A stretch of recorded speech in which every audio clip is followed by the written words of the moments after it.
जय श्री राम। नमस्कार। स्वागत है रक्षाबंधन की पावन पर्व की। आपको सभी को बहुत बहुत शुभकामनाएं। आप स्वस्थ रहें, आनंद रहें। आज आपको एक बहुत ही कल्याणकारी कथा सुनाने जा रहा हूं। कथा है मर्यादा पुरुषोत्तम श्री राम की। राम रामेति रामेति रमे रामे मनोरमे सहस्र नाम तत्तुल्यम राम नाम वरानने।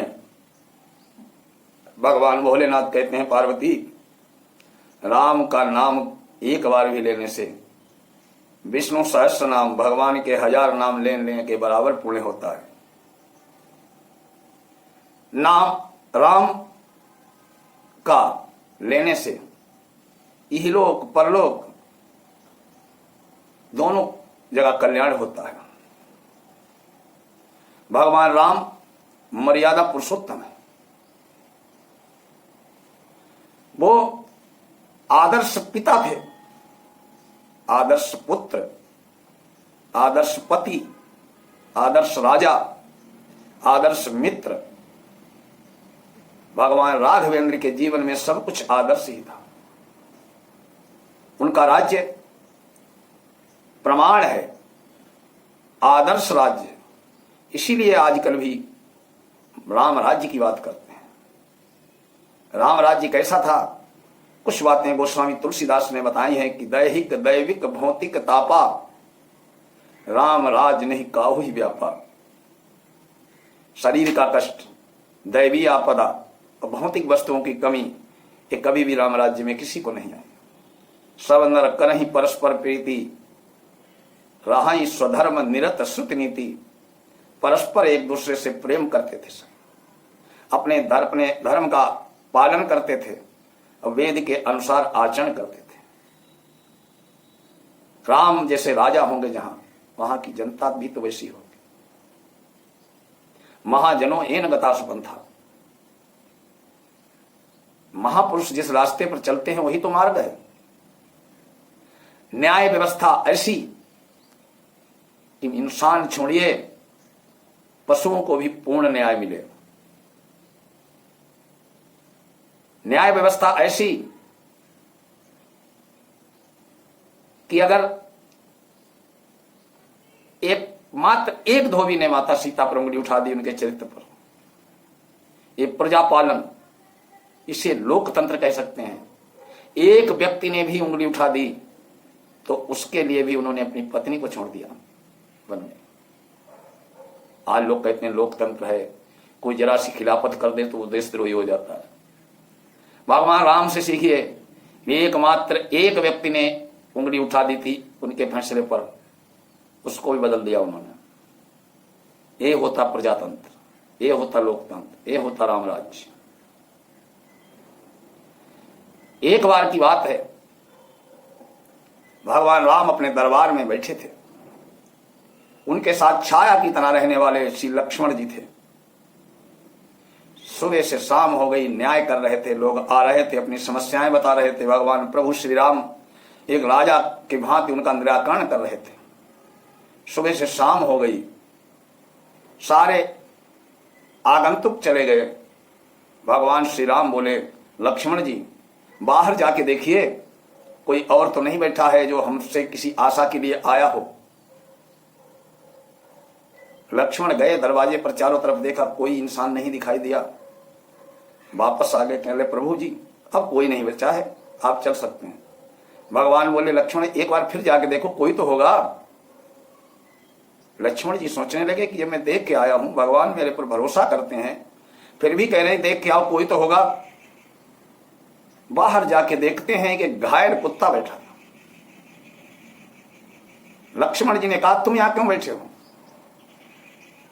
कुत्ता बोला कि मैं अपनी फरियाद लेके आया हूं भगवान श्री राम से, मुझे न्याय चाहिए। लक्ष्मण जी ने कहा, जब न्याय चाहिए यहां क्यों बैठे हो, जाओ दरबार में। कुत्ता अंदर चला आया, भगवान प्रभु श्री राम के चरणों में दंडवत प्रणाम किया। भगवान ने आशीर्वाद दिया, बोले कहो क्या चाहिए तुम्हें, क्यों आए हो, क्या समस्या तुम्हारी है? कुत्ता बोला, महाराज मैं आज गली में बैठा था चुपचाप शांत, मैं किसी का नुकसान नहीं कर रहा था, मैं किसी पर भौंक भी नहीं रहा था, किसी को मैंने काटा भी नहीं, फिर भी एक इंसान ने मेरे निरपराध बैठे हुए जीव को सर में लाठी मार दी, डंडा मार दिया, जिससे मेरी सर फट गया है, मेरे को न्याय दो। प्रभु राम बोले, वो कौन है? बोले, वो सदाव्रत नाम का एक व्यक्ति है। सदाव्रत भिखारी था, भिक्षाटन करता था।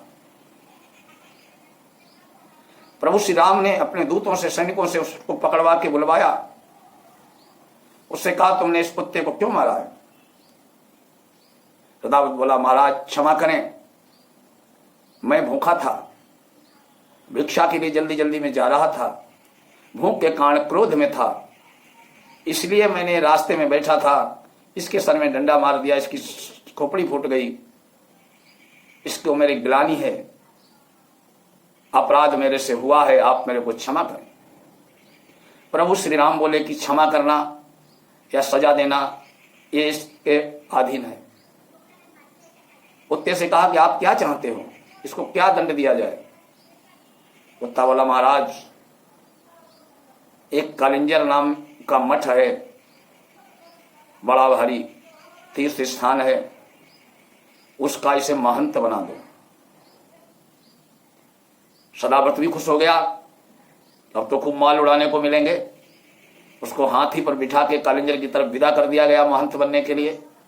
सारे दरबारी घोंचक रह गए कि ये क्या दंड दे दिया गया, जो जिसे दंड मिला वो भी सबसे ज्यादा खुश तो वही है। प्रभु श्री राम ने बोला, तुमने इसे महंत क्यों बनाया? एक ऐसी सजा है। कुत्ता बोला, प्रभु ये बहुत बड़ी कहानी है, कालिंजर एक बहुत ही सिद्ध पीठ है, मैं पूर्व जन्म में उसी का महंत था। मैं घर से गया था तो आत्म कल्याण के लिए इस तीर्थ स्थल पर बैठ के साधना करूंगा, अपना इहलोक और परलोक सुधारूंगा। मैं महंत बन गया। महंत बनने के बाद प्रारंभिक दिनों में तो मैं भजन पूजन करता रहा, लेकिन मेरे को लोग महाराज कहने लगे। जो मैं था नहीं मेरे को वो भी लोग मानने लगे, कोई तो मेरे को भगवान मानने लगा। मैं देवताओं की जगह अपनी पूजा ज्यादा कराने लगा। मैं गुरु बनने लायक नहीं था, मैं गुरु भी बन गया। लोग मेरी पूजा करने लगे और मेरे को बड़ा उसमें आनंद आने लगा। कभी कभी मेरे को सोचता था कि मैं गलत कर रहा हूं, लेकिन संसार में मान सम्मान, दान दक्षिणा, धन दौलत मिलती देखकर मैं विचलित हो जाता था। प्रयास तो प्रभु मैं बहुत करता था कि इनसे दूर हो जाऊं, सबसे ये गलत चीज है। जो मेरे को बनाया जा रहा वो मैं हूं नहीं। पूजा तो केवल ईश्वर की होनी चाहिए। व्यक्ति क्या क्या मतलब होता है पूजा का? व्यक्ति माध्यम हो सकता है, हम पुजारी हैं, पूजा तो ईश्वर की करवाएं। लेकिन मैं तो महंत बन के खुद ही मठाधीश मंडलेश्वर बन गया।